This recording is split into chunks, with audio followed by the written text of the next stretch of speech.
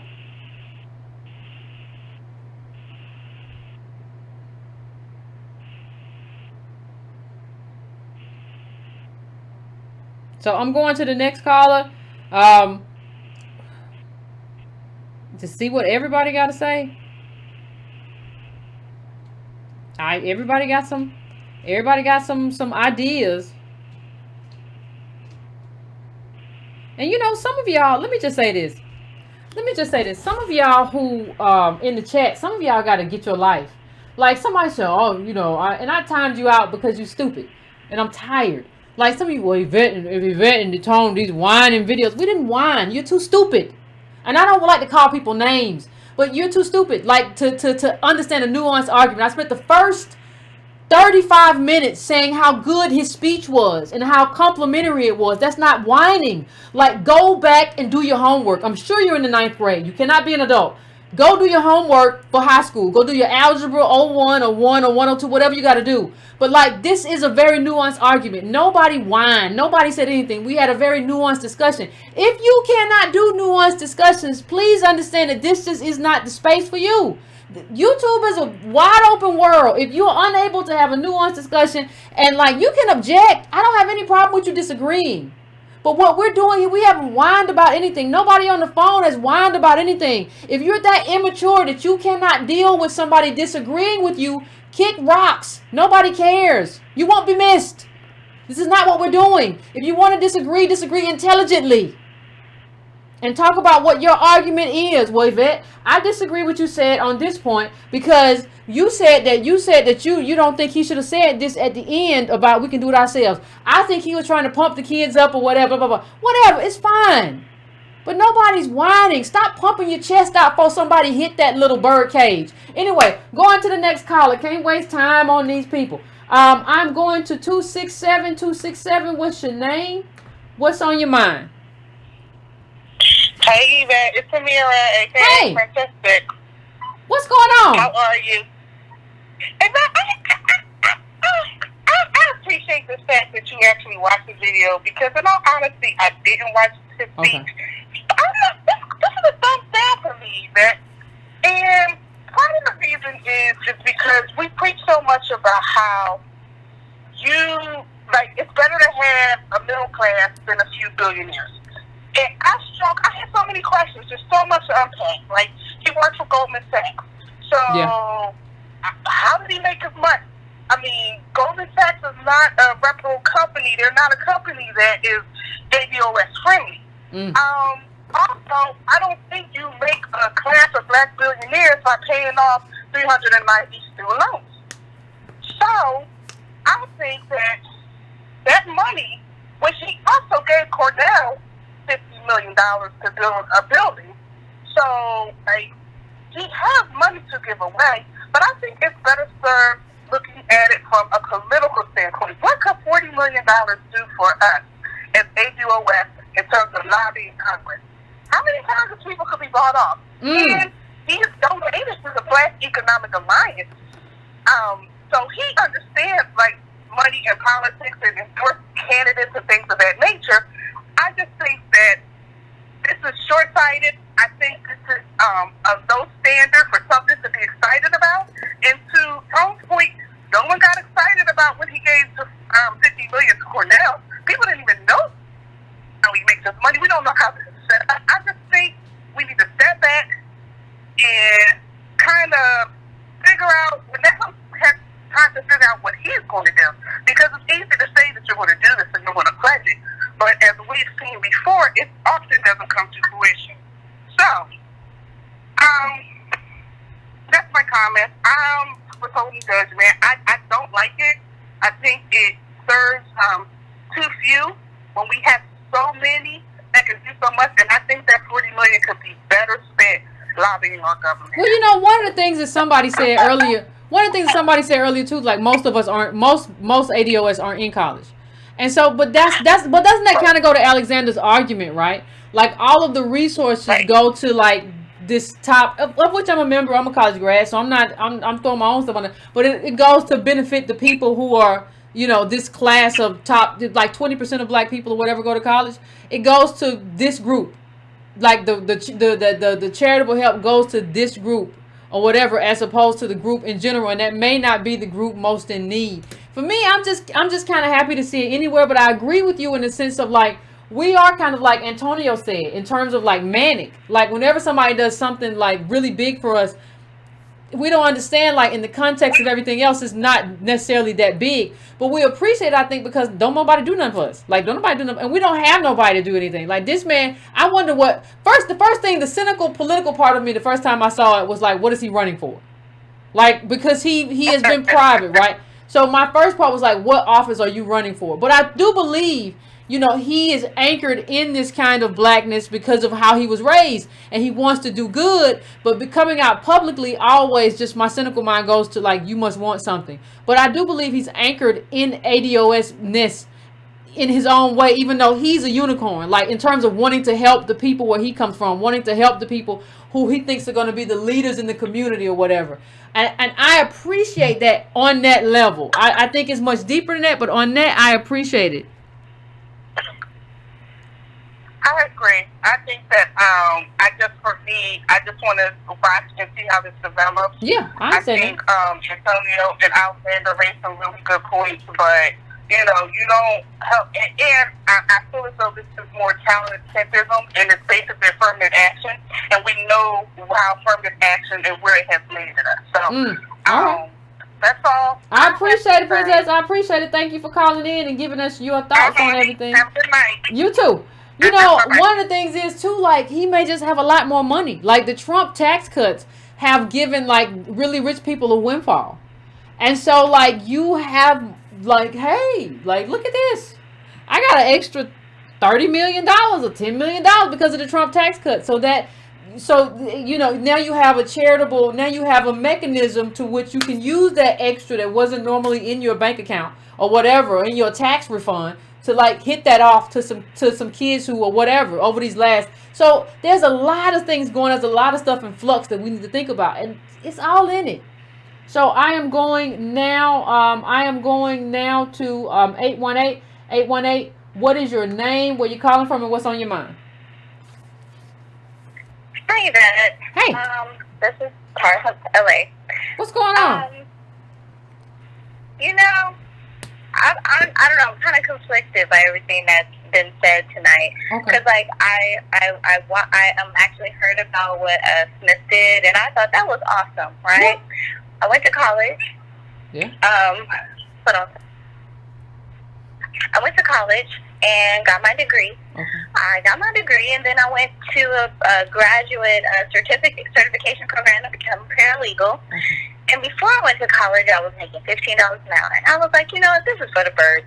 I'm going to finish my schooling, blah, blah, blah. Go to college, get my degree, get my paralegal certificate, the graduate certificate, for the job to offer me $16.50, $17 if they like me, right? And I'm like, I'm really learning that bachelor degrees or even going to college, we kind of know, like, college is not the way out of poverty, especially not for Black people. And I'm thinking that what Smith did, and okay, he's going to pay off people's loans, but they're not really going to possess the capacity just because they're college graduates to give back, to go and pay somebody else's loans. You know, I live in Los Angeles. If jobs are paying folks that are fresh out of college or even with graduate certificates $16, $17 an hour, you got to make 2.5 times that. You have to make 2.5 times the rent to be able to live there. So even in LA, you got to have 3 roommates that have a 1-bedroom apartment. Like, we're not really looking at all the things that people are going to be faced with when they get out of college. That I'm grateful for that he paid off, because those are things that people they're not going to have to actually worry about. But it's still going to be a struggle out here. You're not guaranteed a 6-figure salary just because you have a degree, or even just an undergraduate degree for that matter. So for that, I kind of disagree with Alexander on the point that those people should give back when they're done, because it's not guaranteed that they're going to do as well. They're not going to do as well as Mr. Smith did and be worth $5 billion because they went to college. So what you're saying, Carla? Hold on, Carla. What you're saying is basically talking about plugs and outlets. When Antonio and I talk about plugs and outlets, you come out, you know, with a plug, but there's no outlet to put it in. What you're saying is that they won't be. But see, Alexander's coming from a different era where they did have it and they didn't have it. You're saying that this era they're not even gonna have it. Like what we talk about, they're not even gonna have it to have the capacity to do what they should do. Yeah, if they had the capacity, I'm sure they would. Like Jewish people, I got many Jewish friends. I'm from LA. These people give religiously without a thought. They will quickly write a $10,000 check to the Jewish Federation. They give back to their people. They're in a position to do so, and it's a part of their culture. What Mr. Smith did, we need to start making that a part of our culture. We need to start expecting people to do that. Black billionaires, it's only 3 of them that are African American. Everybody else are Nigerian. But let me stop. Gas tycoons or something like that. Let me stop you right there. Let me. I'm gonna let you finish, because I'm not gonna interrupt. But let me just stop you right there. I want to say something. You said something that I think was very important. You said something I think was very important. You said a part of our culture. It's not a part of our culture. And I want to talk to. This may be a whole show at some point. But I want to talk about the parts of our culture that discourage us from doing that. I think there's a lot in there. I think capitalism, America, in terms of the way we don't do capitalism in terms of the way we do it in terms of looking at ourselves first, right? But also, I want to ask, like, and I want to put this out to the chat. I want you to think I'm just putting it out to you. Like, you don't have, but I sometimes think, I wonder if hip hop's not a part of that. Like, it is so dog eat dog. I'll take another Negro out or whatever, do what I got to do. And I wonder if that tears at the fabric of what we need sometimes to be a cohesive group in terms of a culture that helps each other out. So I'm going to let you finish your point. I'm sorry. No, that's a part of my point. Like, him doing this, yes, it's great. We need to start having these expectations. No, this is not a cure to reparations, because it's not their debt. This is the government's debt. They still need to pay us. But we still need to start expecting people and making that everyday expectation of celebrities, of Black billionaires, of NBA players to start giving back to their community. They should. This should not be a one-off situation. Like you said, like Alexander is from a different era, but like they said, they shut that window. It was a short window, and they shut it, and we are not entitled to that. The Wall Street Journal released that article, I think it was yesterday, about how what was that? Millennials are playing catch up in the game of life, right? And how we're missing certain adult milestones than all the generations before us. What I want to know is how many of those millennials are Black. I want to see those numbers. And I want to actually figure out, how does this article compare to the other article about the biggest wealth transfer of all time, right? Who's getting that wealth? It sure ain't us. But we're part of these, we're the millennials who are being left out, who are left behind. We have a low birth rate, we have higher education, but we own no property. We are in a terrible situation. And if the rest of America is like this, the millennials, imagine the state of African Americans. Like they said, if they got a cold, we got the flu. All the time. So sick all the time. With that. Thank you so much. No problem. I appreciate you calling in. We need vitamin C and emergency all the time. Yeah, it's us. People always talk about other people are poor, but there are so many studies that show Black poverty isn't white poverty. So miss me all the way with that. Good call, caller. I think we have to. I think when we talk about what we have to do, we really need to start addressing. We really have to start addressing cohesiveness as a group. And we want to, and I brought up hip hop for a reason, because there are all these sorts of things which encourage us to compete the same way that like Microsoft competed with, like Bill Gates competed with Steve Jobs, as if like we're the same, as if like we don't need a certain cohesion in our group in terms of how we move. And I think there are certain things that kind of tear away at the poverty. First of all, tears away at the fabric of any kind of cohesion, right? Because everybody, when the stomach starts grumbling, things change. And I agree with that. But I think in terms of our culture and in terms of cultural music and our culture, like we have to have stuff that like kind of undergirds a certain cohesion. And I don't know really what does that. I'd be interested in what the chat has to say. But it is what it is. I'm going to the next caller. I am going to 214. What's your name? Where you calling from? What's on your mind? Hey, Yvette, this is Sean in Dallas. Can you hear me? I can hear you, Sean. What's going on? Nothing much. I just want to encourage, the Breaking Brown family to take this opportunity to really, I'm looking online right now, and, this is an opportunity for us to really engage with other people and talk about the scholarship, the ADOS scholarship that Dr. Cosby and Ms. Burnett Cosby got, and really kind of juxtaposition those with this. And so this is real. That was a major event that happened, and I don't think it's getting a lot of play because this is kind of overshadowing it. Yeah.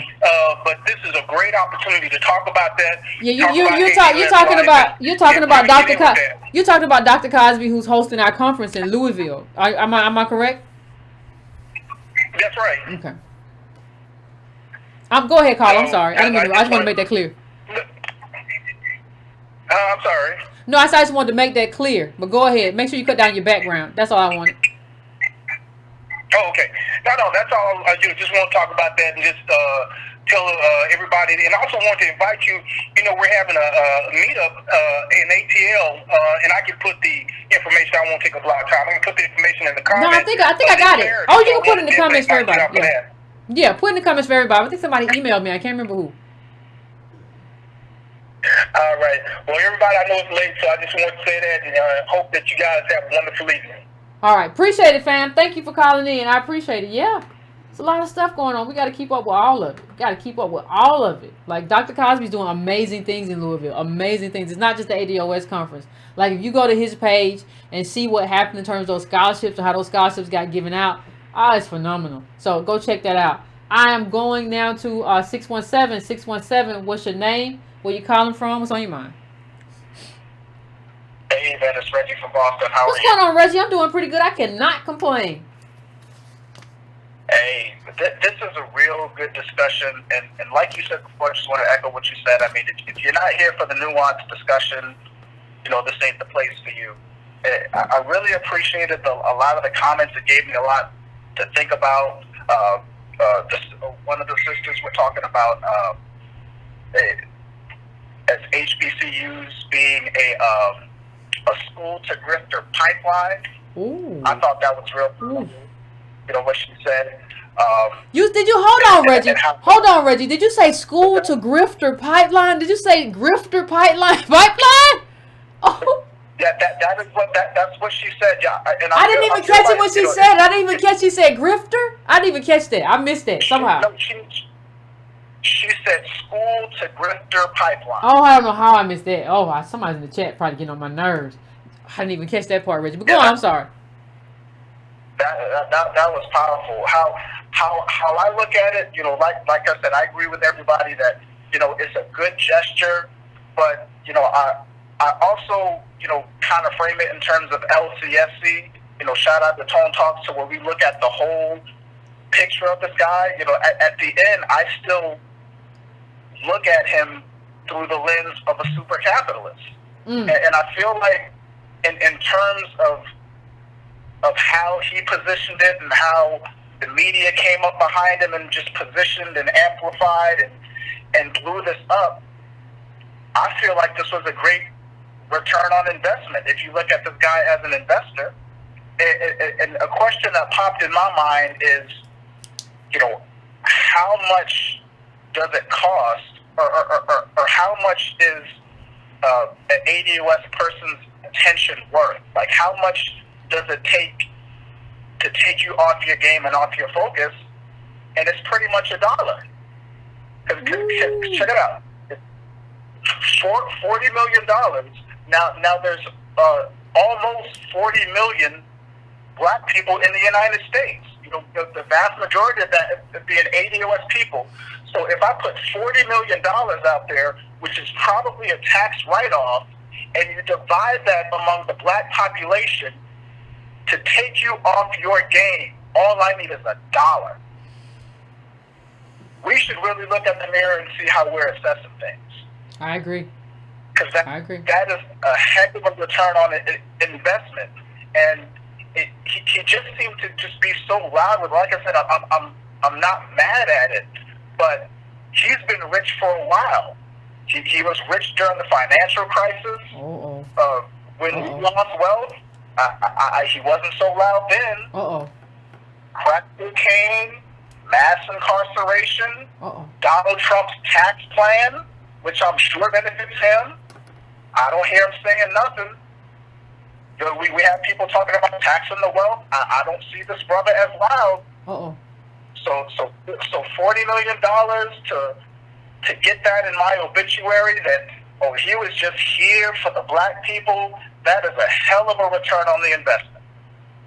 Those are my thoughts. That's all I got today. Thank you, Reggie. I appreciate it. And shout out to the caller who said that. I may have been looking. I did not hear the school to grifter. Shout out to the caller, the previous caller. I'm sorry I didn't. You got to, sometimes when you have a gem like that, you got to say that twice. Shout out to you, madam. I missed that. School to grifter pipeline. You are amazing. Yeah, that's a great. We got to keep that one. We got to hold on to that one. School to grifter pipeline. And I think you have to understand, like, the way these people move, like what Reggie said.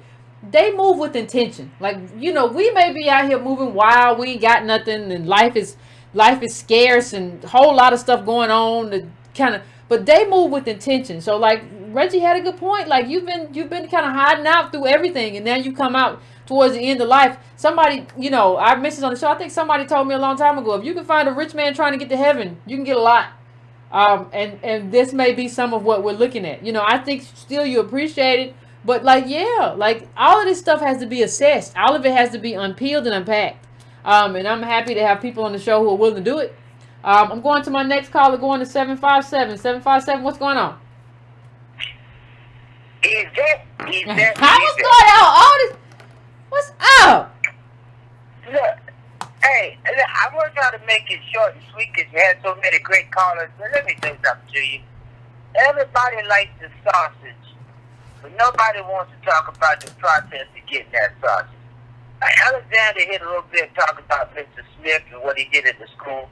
I'm going to say to you, Mr. Smith didn't really do that great a job by giving 400 people out of about 50,000 that come out of HBCUs a year. He really didn't do a big thing if you match those numbers. But I want to say something else too. If you listen to what they said, he's going to pay off their debt, estimated to be up to $40 million over the life of the loan. So a man who has a history of giving large sums to different institutions happens to come, like that sister was saying, in 2019, and he chooses Morehouse as a vehicle to find another tax shelter. Because $40 million that he's paying off the same investors that hold that debt. So I really don't see the benefit to Black America, because not a whole bunch of Black Americans hold that debt. Check on the private investors that hold the debt to Pell Grants and student loans. That is not a system that's going to, quote, help that many Black people. So again, everybody likes the sausage, but they don't want to talk about the ruler and the tutor and the chitlins. All of that is part of this process. Now, when people like him, who are in the unicorn class that you talking about? Yeah, unicorn class. His money doesn't work like ours. He's got a bank of accountants and investors and people that advise him on what to do. So that means he had $40 million he needs to do something with. The fact that he came to Morehouse and he's going to save 400 people from paying some debt. As Alexander said, in the blind. I say to you, it's not a gift to Black America. It's a gift to bankers and investors who he's a part and a group of. Because he could have took $40 million and put it in a trust or some type of endowment so that maybe those 100 HBCUs that are in trouble can build their endowment. That would have been a hell of a lot better investment in Black America. He could have put a fund so some people that are coming and need help wouldn't accrue any debt in the first place if it was for Black America. I say to you, this is another black foot in the boot on our throat. This man did not do anything, and I don't care who likes it, because most people want to see the final production, but they don't want to see the gore that goes along with creating it. That man took a financial opportunity to stand in front of Black America and say, I'm doing something for you. I'm sick and tired of the first Black. I told you I was the first Black to do my job in the airport. People got upset because I wouldn't go to ceremonies and stuff all around Arizona talking about I'm the first Black. Now, I saw it as an insult because the whole system I was working in had been there for 10 years before they finally got a first Black. Don't tell me because he stood there and talked a few good things about Black people. His money is going right back to the very same people that saddled you with the debt in the first place. How is that good for Black America? 400 people, as Alexander was saying, I doubt if 50% of them will do anything for our people, because I have had this argument with the very same people. I will be 66 years old in July. Do you know the people I argue with? Let me give you a good idea. The same people that went to Upward Bound when I was a teenager, that ended up going to Hampton University, which was Hampton Institute at the time, Virginia State, Virginia Union, Virginia Commonwealth, Norfolk State, Bowie State, several of them in North Carolina. They all went into an Upward Bound program. What was that? That was a program set aside with government money to Black institutions, and that you could get in and go to college preparatory classes all summer long during your last couple of years in high school. You know what the bulk of those people do right now? What? They don't do a damn thing for the black community. Ooh. They're the same ones I told you about that are retired early because they got pushed out and all they want to do is tour the country. When you tell them, why can't you all, since you're 55, 60, retired early, why can't you go together and get some of that charter money or voucher money and create a black school that you said that you wish you could do if you had the time? No, you want to go to Rome and Italy and take pictures. Talk about what you saw. You ain't doing a damn thing to get back to this country. When I say it again, I'm okay with the individual effort that that man made. But when you do the numbers, you tell me, percentage-wise, as Reggie said, barely $1 for each supposed to be ADOS in this country. And that money will be paid back to the lending institution that created the debt in the first place over a period of time. So he's not coming out of pocket like you and I go to the Walmart or the food line. It's what? Structured so he can get maximum return on a what? A tax write-off. Come on, let's stop falling for the bullshit. People talk about why can't you celebrate it? I'm all good for standing there telling you sausage is good. But I know damn well I couldn't last but about 4 days in the Smithfield packet plant because I started pig squealing. Don't tell me about the finished product. I know some shit goes into making that. So when people like him get a whole bunch of press, I'm going to tell you this. How do you think they coordinated in all of these different platforms that seem to have no common interest? How come all of them are talking about how great it is? This is a PR stunt. Ooh. And I think being used to take the air out of reparations. Look at what we can do for ourselves. Look what we can do if our people give. Number one, we don't even have enough people that if they all gave tomorrow, you and I would benefit. But to be honest about it, if you took every black person that could do what he could do today, you still have about 99 HBCUs that could go under, just like Bennett, or just like Spelman, or just like HU. Get out of here with that bullshit. I'm sick and tired of people wanting to go through a bunch of optics and don't want to look at what is the process. Well, better still, what is it I do not know? What is it I'm not looking at? That something just sit there in a neat plastic package created by guards. There was a dirty process that came along with making that stuff. So when you saw Mr. Smith rooting and tooting about what he did, I said, go to hell, Mr. Smith. Where were you when Spelman needed $5 million? You could have wrote that off and just gave it away with no tax write-off. Come on, man. I'm not going for it. We got to wake up to it. I'm going to tell you this. Stay focused on reparations because we got these people on the run, and I can see all across this country that grassroots people are empowered to go ahead and clap for him, but don't you be trying to give him no damn humanitarian award or some shit Nobel Prize. Come on, man. He's a black capitalist. 9 times out of 10, a vulture capitalist. I don't care if your face is black and your boot is on my neck. You still are the enemy. You might be my kind, but you're not of like mind. I do not fall for Mr. Smith's bullshit. You might be my kind. Goes to what? In one of the famous movies? Don't give me that patriotism. This man did not do for black people. All right, Otis. As always, Otis, we always appreciate the wisdom. They focus, family. Do the work. Do the work, Otis said. All right, Otis, I appreciate you. As always, Otis, I appreciate the wisdom. You may be of my kind, but we are not of like mind. That's what Otis said. That's the jewel he just dropped. There's a lot of jewels getting dropped tonight. Lots of jewels. Lots of jewels. Woo. Anyway, let me try to get a couple more calls in here real quick. I'm going to 510-510. What's your name? Where you calling from? What's on your mind? Hey, Yvette, thanks for taking my call. Robert from Charlotte, North Carolina. Love your work. Keep doing what you're doing. Real quick, Yvette, want to go back to and shed some more light on what Alexander had said at the beginning about HBCU administrators and all the cronyism, the corruption, etc.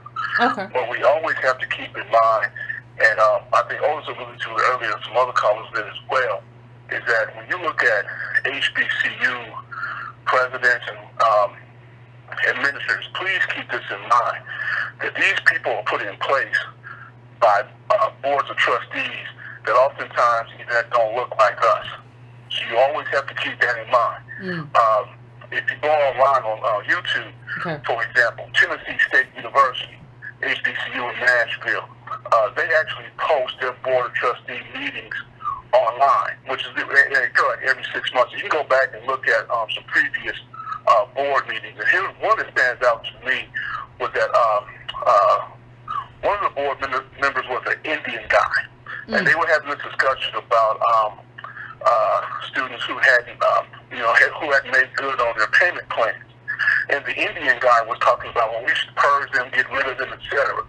But the sister, who's the president, was saying, no, I'm going to do everything I can to keep these ADOS kids in college, etc., etc. Now, whether you agree with that or not, my point is simply this, is that a lot of these HBCU presidents are doing the bidding of their white masters, because these boards, you have to go back and take a look at the boards. These boards are made up of people who don't look like us, and 9 times out of 10 don't understand our heritage, don't understand our lineage, they're not grounded in our experience. And so these people don't, oftentimes they'll say things and do things that don't, and our best interest is not reflected in how they move. And so we always have to keep that in mind. I taught at 2 HBCU. I'm a product of an HBCU, and I'm a former HBCU administrator. And I can tell you, for example, we've got a black president in one of our HBCUs, and one of the things he told us on his first day on the job was that he had 7 initiatives given to him by the board. And one of the initiatives, and he said these things were non-negotiable. One of them was diversity. How in the hell are we going to talk about diversity and we a black school? Why is that even why is that even part of the conversation? So you have to realize that, again, because it's trying to give us some context, some broader context, that these boards, these HBCUs, are made up of people. Yeah, there's some black people on these boards, but these boards are controlled by people that oftentimes don't look like us. And so when you start seeing, how we do things and why we do things and whether things that don't make sense and they don't benefit HBCU students, you have to go back and start looking at the broader context. I have a daughter who's an HBCU student right now, North Carolina A&T, and I have all this information and I can see this stuff. So you always have to remember that the context in which these things are happening. And this is all about destruction of who we are in our institutions. So let's always keep that in mind. Love your work, young lady. Thank you. Keep doing what you're doing. I appreciate you taking my call. Okay? I appreciate it. No problem. And I think we have to keep in mind, too, that, like, board members, like, a lot of times people are brought onto the board based on what they can donate to the school in terms of funds or the donors that they can bring to the school, right? And that's like a marker. I think I remember Kasim Reed, when he was at Howard, got in trouble for who did he try to bring to the school, the board of the school, or the speaker was like Lee Atwater, somebody, the head of the Southern Strategy or something like that. Go look that up. Kasim Reed controversy, Howard University. And I think part of the problem with having a group that has no wealth is that the whole school becomes consumed with bringing wealth to the school. But since your group doesn't have wealth, you are always bringing people who have other interests to the school, that may not be in the interest of ADOS people, even if those people are ADOS, because they have money or usually just have access to somebody with money, So it's a conundrum. It's a conundrum. Anyway, I'm going to 702 real quick. 702, what's your name? Where you calling from? What's on your mind? Hello, Yvette? Yes, what's going on? Yeah, this is last time you christened me Charlie, so I guess my name is Charlie. Charlie! Nice to hear from you again. Yeah. I think, first of all, I really appreciate Otis. That was the OG mic drop that I think he dropped there. He's absolutely correct. I think a lot of times we get locked into seeing things like this, and we want to live vicariously through these people who do these supposedly nice things for black people, and particularly when they're black like us. Yeah. We think that this is a wonderful thing, and we don't look deeply at it, and we have to, because as Otis said, we have to look at the motivations behind these things and what's going on behind the scenes. He's right. It isn't a lot. $40 million for a guy who's worth about $5 billion is not a lot of money, and you do have to wonder why he decided to do that now. at this particular time, and how that plays out in his life and in his motivations and the people he's connected to. I saw him years ago speak on, I think it was CNBC or something like that, and you got an insight into the kind of person that he was when he was talking about how he developed his company. He basically is behaving and moving through this culture the same way that any other super capitalist does, any other white super capitalist moves through it. And it's the same kind of philosophy, the same kind of motivations, the same kind of ideas that you see over and over again. This is the same thing that Reginald Lewis had back in the day, this idea of, my individualism, this Ayn Randian type of philosophy of I can do it, all you have to do is have a will to power, a will to strength, a will to wealth. And this thing is being pushed forward, as Otis said, I think it's being pushed forward at a time when reparations is coming to the table to misdirect, to say that, wait a minute, they can help themselves, they can bootstrap. This is that striverism that came up back in the 80s, the idea that we can do it ourselves. This is what the push is always about. We're not going to help you. Like Joe Biden, his whole thing about, I'm not going to help anybody. I don't care what my grandparents did. That's on you. See, this thing is always being pushed out there that we have money. It goes back to what Tone was saying about the decadent veil, the idea that we have money because they see LeBron James on TV every week and he's got all this money. They put this fantasy out there, and black people buy into it too, that we can get this lottery ticket and we can move forward in this culture and we can help ourselves and help our families, and it's a lottery ticket for poor people. We don't have any money. Robert Smith, so what? He's got that money in a room full of billionaires. He doesn't stand out at all. Ooh. That $5 billion in a room full of American billionaires is nothing. I'll tell you that right now.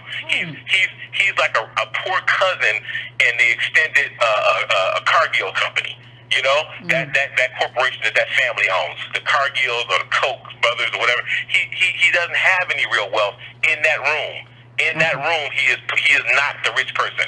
So when we talk about these things, we don't talk about it in the proper context. We don't look at it as this person who's standing there is rich for us.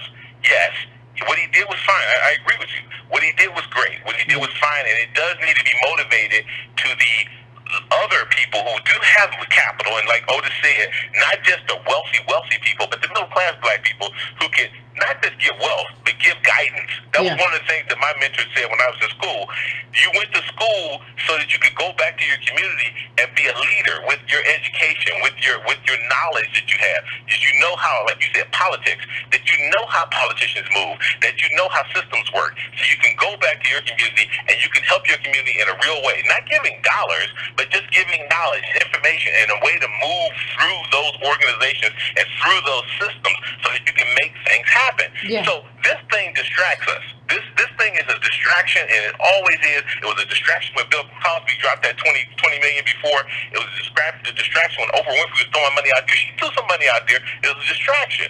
The thing is, we're looking at this savior thing, and it's not a savior thing that's going to happen.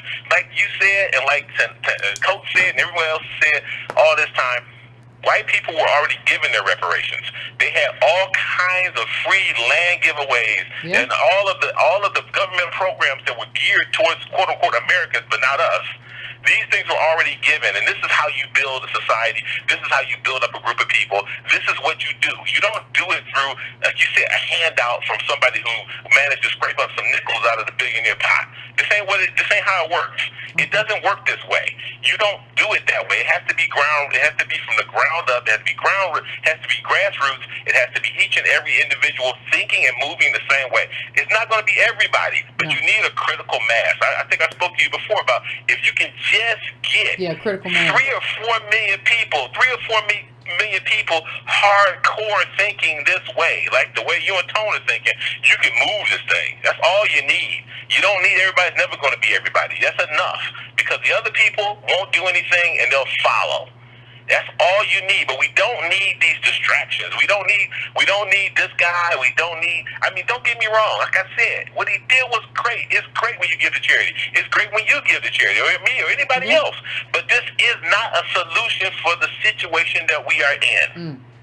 You're right, fam. Well, I appreciate it. I agree with you. I don't think this is a solution. But see, the thing is, because we look for anything. Like, part of the problem, fam, is that we look for anything. Like, we don't have balance. There's no way for us to look at this and be like, that's great, but that's not a solution. We look at that, and all of a sudden, everybody that you talk to is gonna be a billionaire like him next week because he proved it's possible. Like, it's an imbalance in almost like the way too many of us think. We can't just look at it and be like, oh, that was really good, and now I'm moving on. Like, that's really good, great for him, and then move on to the next thing and go back to reparations. No, we off of that. We done hit the reset. We on some other stuff now. We gonna build businesses because he said we could do it, and we don't need no help. So forget you, Yvette. I'm finna be over here. And there's no balance in terms of how we move.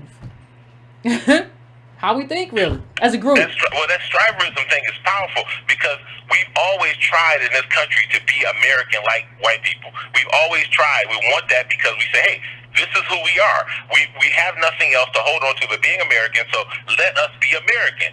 Let us build companies. Let us do these things. But when we try to do them, we've always been stifled. As my mentor said, every move we've made in this country to forgive and forget and to move forward has been stifled because we have not been given the resources to do it. Mm-hmm. And when we've succeeded, despite that, we've been hamstrung.